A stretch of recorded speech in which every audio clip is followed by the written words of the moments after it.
Joining us now with more on the Ben Shapiro situation, Judge Andrew Napolitano, who's our Fox News senior judicial analyst. So, does he have a lawsuit against that school, public university, shutting down free speech? Of course he does. The evidence that he was silenced because of the content of his speech is overwhelming. And while the government can do things for public safety, it cannot do something, silence you because it doesn't like your message.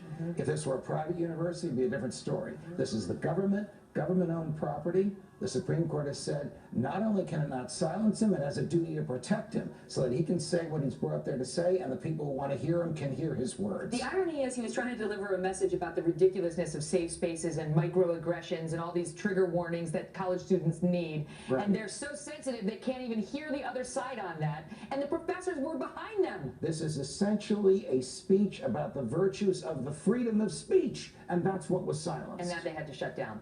What's happening with the lawsuits against Ted Cruz on his eligibility to run for president? I don't think it's going to go anywhere. The news peg today is that it was filed by a very serious lawyer who has no skin in the game. It's not a Donald Trump supporter. It's not a Marco Rubio supporter. It's a serious Chicago lawyer who filed a meaningful lawsuit and a meaningful document supporting it.